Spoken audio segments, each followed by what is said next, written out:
Babar Azam Australian से अपना बदला अपने होम स्टेडियम कजाफी स्टेडियम में पूरा करने वाला है।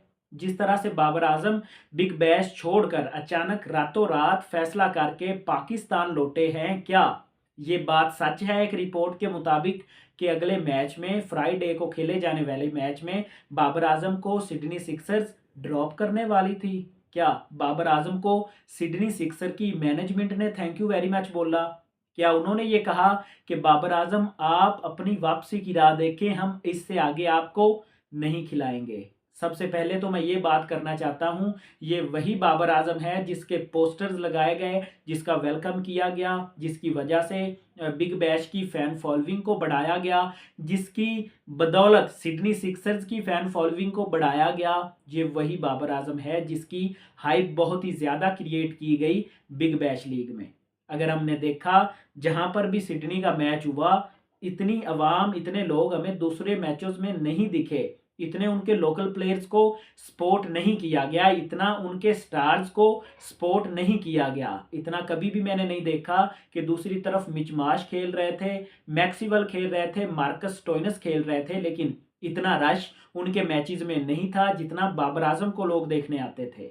गोरों ने ऐसे ही नेट्स में प्रैक्टिस करते हुए बाबर आजम की सेल्फियां नहीं ली थी, कुछ था तो ली थी, लेकिन इनकी एक घटिया हरकत है इन गोरों की, क्योंकि इनसे अगर कोई बैटर इनके दरमियान आ जाए तो ये इतने ज़्यादा उससे जैलिस होते हैं कि ये उसको अपने दरमियान बर्दाश्त नहीं कर सकते। और एक और मैं बात बताता चलूँ, बाबर आजम को उस दिन ही बिग बैश को लेफ्ट कर देना चाहिए था जिस दिन स्टीव स्मिथ ने सिंगल डिनाई किया था। जहां पर अगर विराट कोहली बाबर आजम की जगह होते तो स्टीव स्मिथ का बाप भी सिंगल भागता, क्योंकि वो जानता था कि वो एक मजबूत क्रिकेट बोर्ड का खिलाड़ी है। ये नहीं कि विराट कोहली था, मजबूत क्रिकेट बोर्ड का खिलाड़ी है। विराट और बाबर की बात करें तो वो बिल्कुल सेम वे में चल रहे हैं, यानी कि बाबर का अभी करियर छोटा है, विराट कोहली अपना करियर खेल चुके हैं। करियर के इख्तिताम पर बाबर आजम विराट कोहली के उस पार ना देखें उसको, लेकिन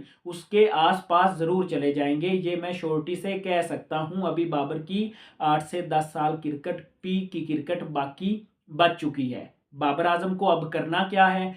29 तारीख से ऑस्ट्रेलियंस ने पाकिस्तान के कज़ाफ़ी स्टेडियम लाहौर में आकर 3 मैचों की सीरीज़ खेलनी है। एक 29 जनवरी को मैच होगा, एक 31 जनवरी को होगा और एक 1 फ़ेब को मैच होने वाला है।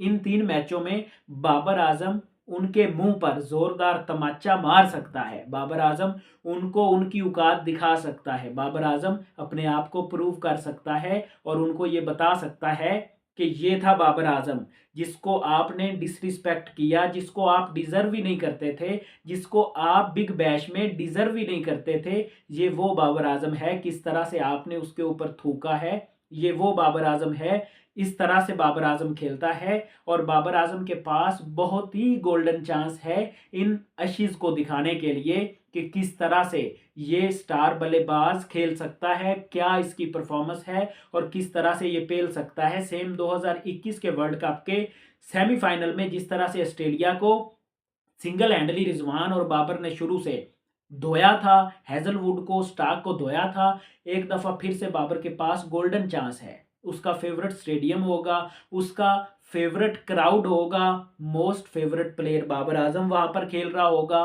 और उस क्राउड के सामने बाबर एक सेंचुरी बनाए, जोरदार तमाचा मारे इन ऑस्ट्रेलियंस के मुंह पर और उनको बताए कि बाबर कितना बड़ा प्लेयर है। ये बहुत ही बड़ा चांस है, लेकिन क्या आपको लगता है कि बाबर को पाकिस्तानी टी20 टीम में रखा भी जाएगा? क्या बाबर आजम को अगर रखा गया तो क्या वो ऑस्ट्रेलिया के अगेंस्ट सेंचुरी बना सकता है? कमेंट सेक्शन में लाजमी बताएं।